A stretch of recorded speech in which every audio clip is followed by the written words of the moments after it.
This is the Far Out Podcast, Episode 9. The 2020 NAMM Show Blast. Brought to you by the Monsters of Rock Cruise, D'Addario Guitar Strings, Seymour Duncan Pickups, ChromaCast Gig Bags, Gator Road Cases, Dunlop Guitar Accessories, Tone Pros, Rapco Horizon Proco Guitar Cables, Audio Technica Microphones, Peterson Tutors, and the legendary Gibson Guitars.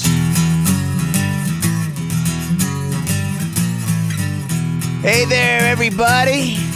I'm Frank HANNON, your host of the Far Out Podcast. Welcome to Episode 9. I'm calling this episode the NAMM Blast because just in a few days, I'm going to be traveling down to Anaheim, California to participate in the NAMM Show. For those of you that don't know what the NAMM Show is, this is a gathering, a convention of all the manufacturers of musical equipment. Any musical instrument you can think of will be on display there, and every music store in the country will be there to check it out, along with fans and like literally thousands of people walking the hallways of this convention. It's an amazing event, and I'm going to be heading there Thursday through Saturday this coming week, January 15th through the 18th. 2020. The music you heard at the beginning of this podcast was a song called Into the Now. It's an old Tesla song, and that was me playing it on my brand new signature model Gibson Love Dove acoustic guitar. I was able to work closely with the Montana Acoustic Division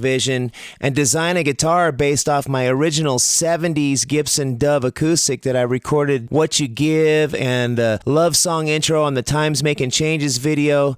And that was a great guitar that I lost along the way. And so Gibson offered to help me recreate it, and we built it out of flame maple sides and back using a thermally aged spruce top and a rosewood carved bridge that's just awesome. Honestly, I've waited a long time to create a signature guitar, and this one I could not be more proud of. It's a beautiful acoustic and it has the best tone of any guitar I've ever had. And I am so happy that Gibson Guitars created this in honor of Love Song that I wrote and recorded over 30 years ago. So needless to say, this is a dream come true, and I want to thank Gibson Guitars for making it happen. So if you're listening to this and you happen to be in Anaheim and are going to the NAMM Show, please come visit me at the Gibson Guitar booth. I'll be playing an acoustic set on Thursday and 2 more acoustic sets on Friday. And then I'm going to be jamming with my good friend Jared James Nichols at the Seymour Duncan booth 12 noon on Saturday. And then other than that, I'm just going to be hanging around at Gibson the whole time. So come and find me, and I'd love to say hi to you. Far Out. Okay, coming up on this podcast, I've got a great interview with the Chief Merchant Officer of Gibson Guitars himself, Cesar Gueikian. Cesar is partners with JC, and they lead a team that has fully rejuvenated the Gibson brand of guitars and have brought it to a whole new level. Yeah. But before we get to the interview with Cesar, I'd like to get Jared James Nichols on the phone and have him talk about what he's doing at the NAMM Show this weekend. Let's get him on the phone now. Hey, Frank. Jared James Nichols, what's happening, my brother? How are you, my friend? I am ready to rock and roll, man. We are live on the Far Out Podcast. Thanks for joining me on this thing again, man. You've already been a guest once, but we've got some exciting times coming up this week at the NAMM Show, my brother. I'd like to say I'm a Far Out Podcast vet now. You know, this isn't my first time around. We've done this. We've been here, and we got so much to do, man. This week is going to be so much fun. We're going to be jamming at the NAMM Show. And there's a lot of very exciting things happening, especially for you, my friend. And I'm so happy and excited about it. Well, thanks, Jared, man. You played a big role in that. So you know the news, right? You know, honestly, I didn't even really know officially that I was going to have an actual signature model guitar until yesterday, man. I hung up the phone and they told me, yes, it is actually official. Can you believe that, dude? You know what? I can believe that. And to me, it makes all the sense in the world, brother. I mean, we knew that from the get-go, that was going to happen. And I'm just so happy and I'm so excited to see this come to life. And I couldn't think of a guy more deserving and more badass than you, man. And I love it. And I'm happy to play I'm a speckle in the role of helping that happen. And I am just so happy to see this come to alive. Oh, thanks, bro. A speckle. That's that's a funny word. I'm just a little speckle in the Frank Hannon grand plan of a signature. But you know what, dude? You deserve it. And it's awesome. And I can't wait to see it in person. Thanks, man. So let's take the listeners back to last year. I came down to the NAMM show to jam with Brian Tichy, Doug Aldrich, and Rudy Sarzo, and we did the Randy Rhoads Remembered. I was rehearsing with them, and you gave me a call and said, hey, man, I want to introduce you to my new friends at Epiphone and Gibson, and we're going to come pick you up and go get a cheeseburger. And then from then, we just started talking, and, you know, we've always had such a great time jamming. What do we got in store this year, man? Tell everyone what you're going to be doing. Okay, so we got a ton of stuff happening, man. Obviously, you and I are going to be jamming as much as possible. I know we're going to be kicking it over by Seymour Duncan. We'll definitely be kicking it up at Gibson. I'm going to be doing some shows with my trio, which is super exciting. You know, I have because I use, for anyone listening, I use Black Star amps and obviously Gibson guitars and Epiphone and Seymour Duncan. So we'll be doing performances, you know, throughout the weekend and generally just hanging out, having a good time and seeing everyone. And, you know, NAMM gets so crazy because it's just an overflow of people. So I'm just looking to have a great time, hang out with my friends, and play some music. Right on. So we'll be at the Seymour Duncan booth at 12 noon on Saturday jamming. Yes. And then at some point at Gibson, I got to look at the craziness of the schedule, but we're going to be up there too, man. But yes, Seymour Duncan, Gibson, and wherever else we can get our hands in. Right on, man. And how's the Black Star? They made you a killer signature amp. It's got killer tone. When we jammed at the Guitar Sanctuary in Dallas earlier this past year, your tone was just off the hook, man. Tell me a little bit more about your Black Star amp. I am so happy about that. Yeah, that happened last year with Black Star. We came out with my signature. It's a 20-watt head with a 212 cab, and it's a smaller amp, but it packs such a punch. And it was so cool because I was on tour in England and I'd been working with Black Star for years, you know, and I went there and we voiced it and we came up with the cosmetics and we came up with everything. And lo and behold, that came out last NAMM, which is crazy that it's already a year ago. And man, I went all over the world promoting that. I went from LA to Egypt, basically. We did so much stuff. And it's beautiful. I love this amp. You know, I play it every single day. And, you know, after a while with some pieces of gear, you know, like it wears off or you go, oh man, you know, it's good, but you know, but I really do love it. I really love it. And it's a part of me and it's a staple. And, you know, the guys at Black Star have treated me so well. And it's a beautiful thing, man. Coming up on this episode of the Far Out Podcast, I've got a killer interview with Cesar. You know, you introduced me to him at NAMM last year, and it turned out he was a big fan of mine and of Tesla's, and in particular my love song, which sparked the conversation with Robbie at the Acoustic Montana division, and we built this Love Dove guitar. Cesar and the whole team at Gibson has just really rejuvenated the whole brand and the whole vibe of the artist relations, man. What exactly are you doing now with Gibson and Epiphone, and what's on the radar for you, man? Because you are definitely one of their top guys. Oh, I appreciate you even saying that. But with me, you know, like basically everything you said, the relationship's so great over there, and there's so much growth, and there's just such a communication line now that it's a beautiful thing. And for me, you know, I released my Epiphone signature Old Glory last year at NAMM. And, you know, I've been promoting that as well. And that's still going strong. And I'm still working on that. And, you know, I that's another piece of gear that I just love. And with my relationship with Gibson and Epiphone, it's great. And they've been nothing but supportive and really they've had my back, man. So I just love it. We haven't had any plans about really developing anything new yet because we're still riding on the Old Glory. But rest assured, you know, if there's a chance, we'll do something. I can see an Old Red in the future, bro. Yes, bro. Well, that's the next thing that we want to start talking about. And that would be, you know, a direct next level of the Old Glory. So, you know, there's a lot of exciting things, I think, for both of us, brother, in the future with that company. I think that it's such a beautiful time. And, you know, for me, releasing that guitar really changed my game. You know, that was a game changer for me. And having that support system, you know, not only now, but here we are a year later, we're still talking about it. And I'm so excited to see this happening with the guitar that you're coming out with. It's just going to be such a fun week. And I think that it's just going to be a blast all around.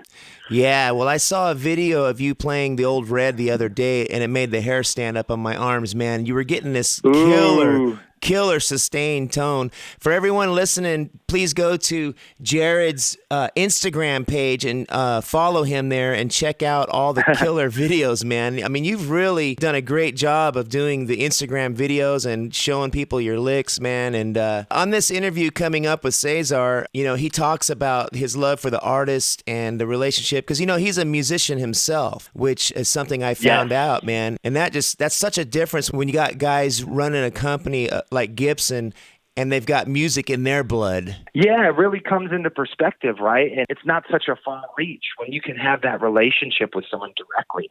You know, there's no filler in between. It really comes down to the love of the music that, you know, we all share. And that, I think, is where the passion meets, you know, really coming up with, you know, like the Love Dove. Like, that's just such a cool thing. And to see this come to fruition, it's so awesome. Right on, Jared. Well, hey, thanks for picking up the phone, brother, and getting on the phone with me today. See you in a couple days at the NAMM show, my brother. Of course, my friend. Hey, thank you for having me on the podcast again. I'll see you in a few days, dude. We'll get ready to jam. You got it. Peace. All right, brother. Peace. Thank you, Jared James Nichols, one of the greatest new guitar players out today. Coming up next, we have the interview with Cesar Gueikian. But first, I'd like to tell you about my show at the Whiskey A Go-Go next Friday, January 24th. Get your tickets now in advance for the Frank HANNON Band at the Whiskey A Go-Go in Hollywood, California, Friday, January 24th. All right, welcome back to the Far Out Podcast. I'm Frank HANNON, your host, and right now I have the honor of speaking with the CMO and the leader of the team who has turned around the greatest guitar company in the world. We're talking about Gibson Guitars, none other than Gibson Guitars. Right now with me on the phone is Cesar Gueikian. What's happening, Cesar? Hey, Frank, what's up, brother? Thank you for having me. Excited to be here. Yeah, well, I'm excited to have you on the podcast. I'd like to talk about business, but first, I'd really like to let people know that you are a musician at heart, man. That's where everything starts for me, right? It's all about music. It's all about making music, playing guitar. Since I was a little kid, all I wanted to do was copy what my idols were doing, whether it was Tony Iommi or Jimmy Page, and then on to Slash and James Hetfield and Jerry Cantrell and Dave Mustaine and Frank HANNON. Wow. Well, I'm honored to be part of that list. Holy cow, man. Yeah, I had heard somewhere that you were playing in some cover bands while you were in college, studying business and stuff, but you were like in London rocking out. Is that true? Last band we did a little bit of the club scene in London, and then when we all moved back to the States, we played the club scene in New York. But we're just happy to play. You know, we had a long day of work, whether it was 8 to 9 p.m., and then we would get together in our rehearsal space at 10 p.m. to rehearse and get ready for whatever club we were playing on Saturday night or on a Friday night. And we were just happy to play at a place where even the back wall could be 15 feet away from where we were playing, and we were cool. We just wanted to play live. Right on, man. And so, you know, one of the things that I read also about you is that your career has been fixing companies. And, you know, definitely you have done a great job with Gibson guitars. One of the things you fixed was bringing it back to the musicians. And I really appreciate that, man. That's right. You know, my career has led me in a path of working with companies that got themselves in trouble for one reason or another, and trying to work with those companies to put them back into growth and into a path that was sustainable. And a lot of times it had really nothing to do with the brand or the product. It really had to do more with mismanagement or the wrong capital structure. And when the opportunity came up to do that with a company that I am most passionate about, because for me, it's not just music and the guitar, but it's the Gibson guitar. You know, I have about 100 guitars in my collection, and 80 of which are Gibsons. And that's a 20-year project of finding everything that spoke to me. So when the opportunity came up to do this for Gibson, I was all over it. And it was a process that took around 3 years to make happen. And it's just an absolute privilege every day that I wake up and I get to be part of the team that's turned this business around and put it back into giving the gift of music to everyone that loves guitars and that loves Gibson guitars. To me is privilege that I don't take for granted. Well, that's awesome, man. And, you mentioned the word team, and that's definitely what I've noticed about you leading the team. We got a great team at Gibson, and it takes a team to make anything happen. I mean, being in a band and being in Tesla for 35 years, myself, working with other bands and coaching young bands, and the team effort is definitely what it's all about. Without a doubt. And not just us in a leadership position or leadership team, but also with all of our people in the factories, our luthiers, our artisans, our craftsmen that are making these instruments every day. And you've been to the factory, so you know how involved of a process it is to make instruments by hand. Hopefully soon we will be able to show that to the rest of the world through something that we're doing now that will be launched when we launch Gibson TV, which will be part of the process of how we make our own instruments showcased by us. And when you look at the people that make these instruments and how dedicated they are, some of them have been there for more than 40 years. A lot of them have been there for somewhere between 20 and 40 years. I'm just very proud of that, of the team that's there in the factories making this happen, because that's the DNA and the legacy that we have from Orville. 125 years ago, starting to work out of his own workshop with his own hands and making these amazingly beautiful and incredibly sounding instruments. So it's the team at Gibson, but then it's the family of artists. It's you. It's you carrying the flag on stage. You go in the studio and you're recording and you're in search of a sound. And if we can provide that sound to you, that's success. When you go on stage and you're in search of a sound or how you want to project what you recorded in the studio and you choose to use Gibsons, that's success. And so for me, when I look at the overall shape of sound and what share we have of that sound, I want to make sure that we create all the right conditions for success of our artists using our instruments in search of that sound and finding it. And so if we can get our family of artists, which is the way I like to refer to the artist community that works with us, we get that to grow across all generations and genres of music. That's pretty awesome. Yeah, man, that's such a blessing to have you in that position, man. Thank you so much for feeling that way about it. You were talking about the team of luthiers.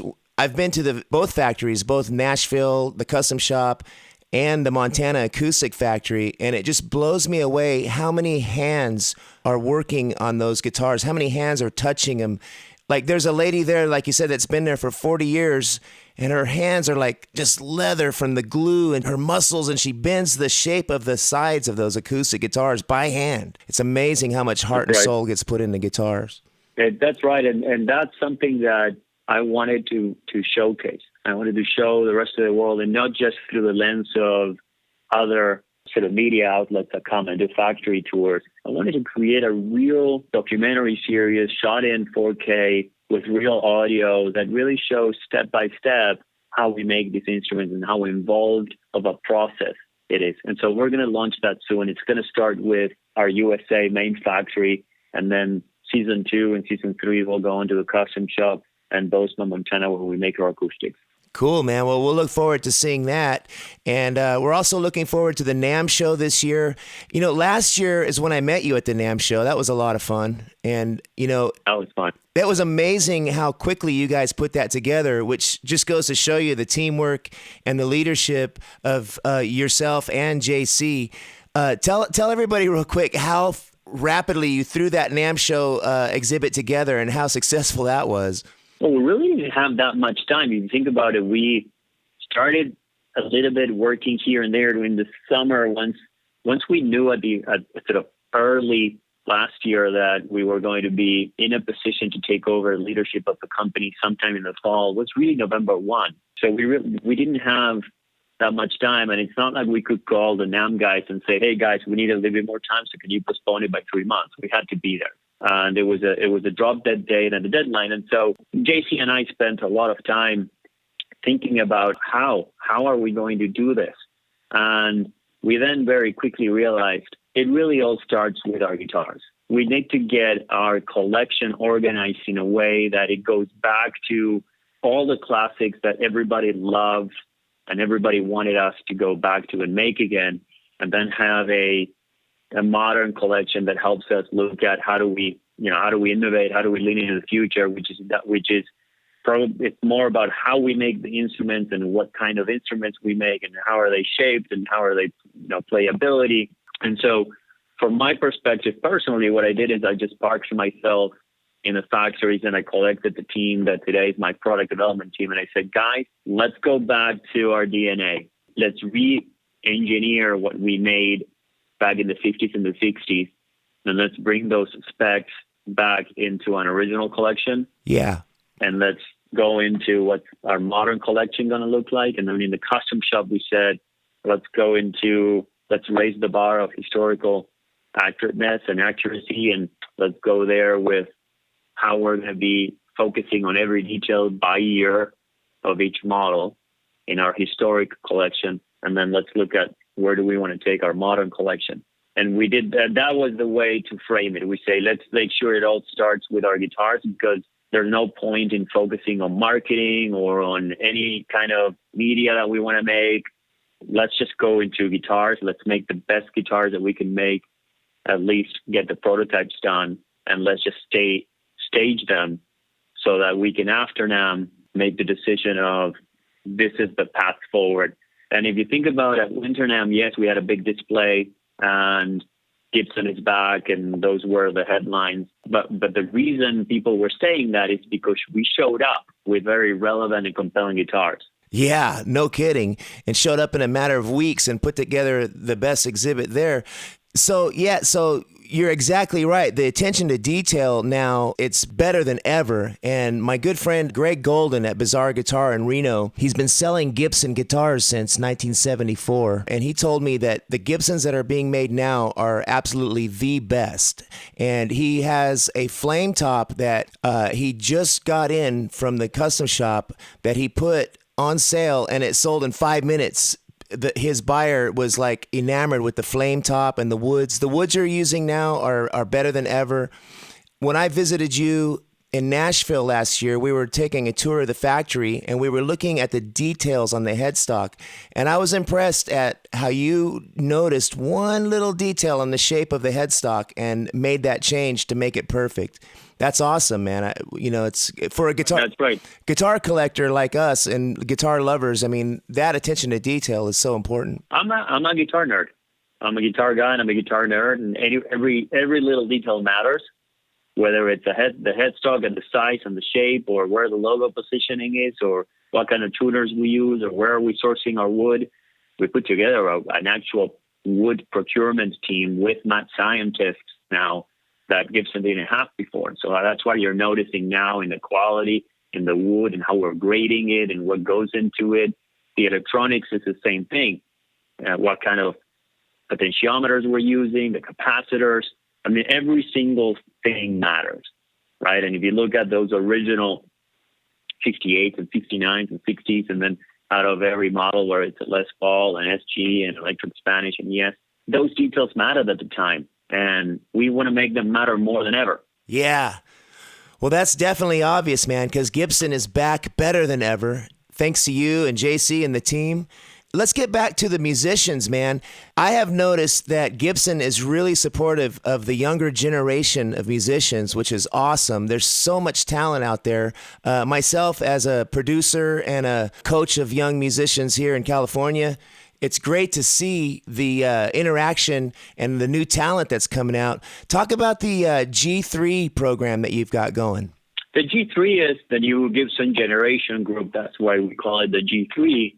And it's all about identifying those young, really young. I mean, their ages 10 to 21. And he's really working on who are the next guitarists, both male and female, that are going to be doing what, you were doing 30 years ago, 35 years ago.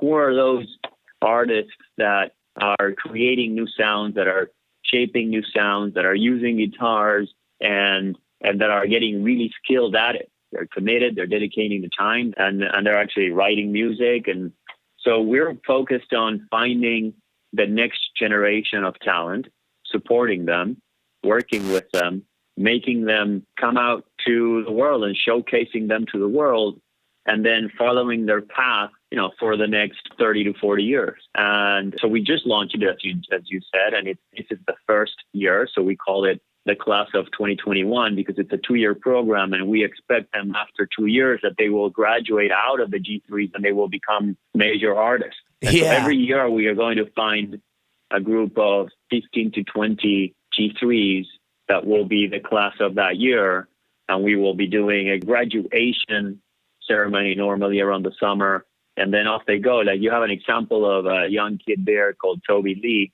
Toby is not in the G3 because in our minds, he's already graduated from that, and he's now a major artist. He was a couple of months ago on stage with Joe Bonamassa at the Royal Albert Hall in London. Yeah, Toby's awesome, man. But then you have, Toby, and he's at the level of any rock and blues artist at 14 years old. He was so little playing that Firebird. It was so great to see, man, and hear a guy like that. Exactly. And then you have, 10-year-old, and there's, any one of our G3s is just so unique and so awesome.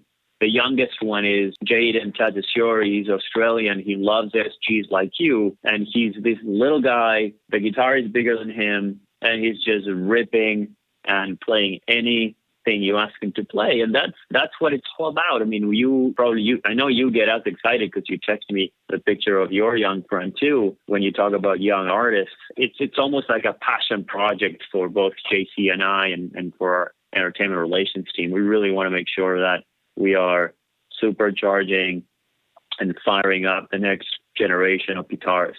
Yeah, it's so exciting to hear young kids and jam with them. The last show that I did at the Boardwalk, I had Austin Moe and JT Lux.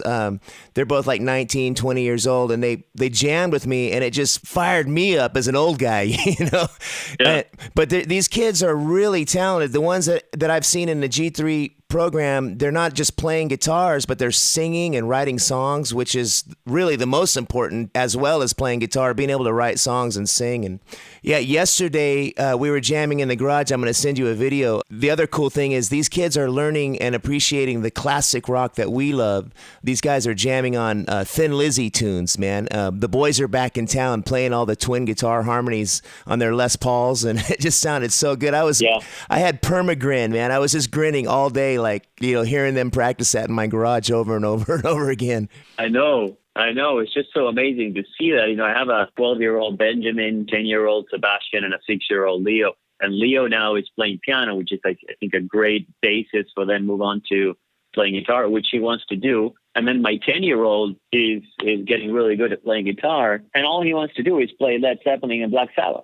And I was like, Sebastian, yes, I get it. That's what I love. Listen to this or listen to that and look at this new music. And it's like, Dad, I just want to play Led Zeppelin and Black Sabbath. I was like, you know what? Amen.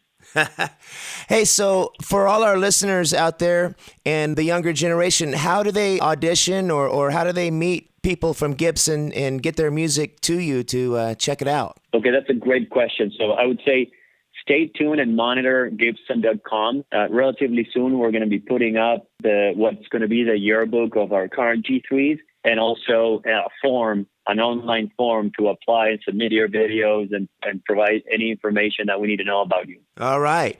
I won't keep you because I know how busy you are, but I do want to talk about modern innovations and, the historic line and the heritage of Gibson guitars is definitely important, but you guys are testing new ground with some modern stuff. Is there going to be some new modern models at the NAMM show this year? Yeah, so innovation is really, again, it was part of us at any moment in time, right? Whether it was 125 years ago or we're in the 20s and the 30s and then on the 50s and the 60s. Has always been the reason we did things is because we were, Gibson was on to finding new ways, new shapes, new sounds.